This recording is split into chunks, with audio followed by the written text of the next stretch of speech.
আর ভগবান শঙ্করাচার্যের ভাষ্য পড়ে বুঝতে গেলে তার আনুষঙ্গিক টিকাগুলো পড়তে হয়। আনুষঙ্গিক টিকা না পড়লে ভাষ্য বোঝার ক্ষমতা কারণ নেই। একটা বাইরে একটা ঘটনা বলি, আমাদের এইখানে মন্দিরেশ্বর ছিলেন স্বামী সচিদানন্দ মহারাজ।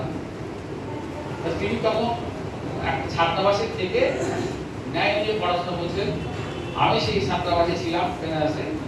আমি তো বেদান্ত দর্শন নিয়ে বলছিলাম, তো আমার দরকার ছিল একটু ন্যায় পড়া। আমি ওনার কাছে একদিন করতে গেলাম, তুমি ন্যায় পড়াবো, পড়ো ন্যায় দর্শন পড়ো।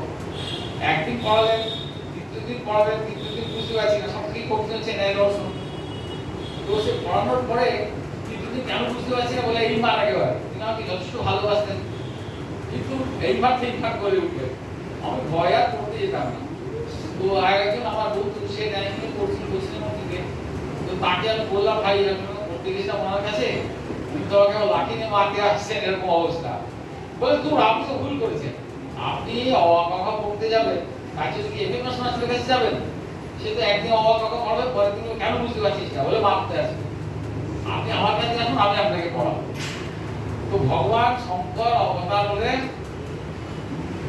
এইবার আমরা নিজেরা কত ঝগড়া করি যে আমি কৃষ্ণ ভক্ত, আমি আপনি এটা পেছন করে বলতে গেলাম মন্দিরে ঠাকুরকে পেছনে যাচ্ছি, তো ওই তোমার বসে আছেন কিন্তু মানে ওকে অনুমতি দিতে হবে, লেগে যাবে। আমার বিশেষ বন্ধু, 60 বছর ওর সঙ্গে আমার পরিচয়, আমরা একসঙ্গে পড়াশোনা করেছি, একসঙ্গে পড়াশোনা করতে। ওর কথাটা না বললে আগে হবে না, আমি গীতার একটু পরিচয় করে নিই।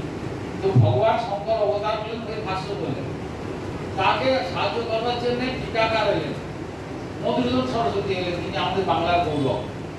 তিনি কি করলেন? প্রতি পদে পদে দ্বৈতবাদকে খণ্ডন করতে লাগলেন। তাই খণ্ডন গ্রন্থ না পড়লে তিনি একটি খণ্ডন গ্রন্থ লিখেছেন, বইটার নাম হচ্ছে অদ্বৈত সিদ্ধি। অনেকে পড়ে থাকতে পারেন, যারা ন্যায় দর্শন না পড়েছে তারা অদ্বৈত সিদ্ধি বুঝতে পারবেন কিনা সন্দেহ আছে।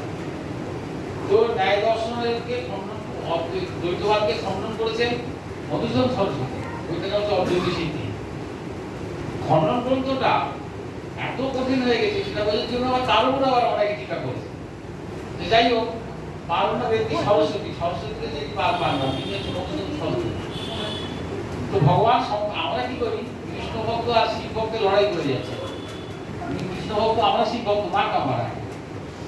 একেবারে কৃষ্ণ ভক্ত আছি, কিন্তু আমরা বলতে পারি না, আমরা মা কামারা শিব ভক্ত। তাহলে শিব ভক্তরা কৃষ্ণ ভক্ত আজ লড়াই করি। আসলে কিন্তু দুই এক। ভগবান শ্রী ভগবান কি করলেন? তিনি কৃষ্ণ রূপে গীতার উপদেশ করলেন, আর তিনি নিজে বললেন যে আমি এটাকে ব্যাখ্যা করবার জন্য আমি আমার অবতার হলাম। আমি কিন্তু এটা আমার কথা বলছি, দশমাত্রায় যুগে ভগবান বলছেন রুদ্রা নাম শঙ্কর রশ্মি, রুদ্রের মধ্যে আমি শঙ্কর, আমি সেই শঙ্কর, আমি কৃষ্ণ রূপে গীতা বলেছি, আমি শঙ্কর রূপে রুদ্রের মধ্যে আছি, আমি শঙ্কর অবতীর্ণ হয়েছি। আর সেই গীতা আমরা আবার গীতার উপরে আজকে আলোচনা হবে। গীতাটাকে মূল রেখে গীতার মধ্যে দয়ানন্দ মহারাজের কথা আমি একজনকে বলছিলাম যে দয়ানন্দ মহারাজ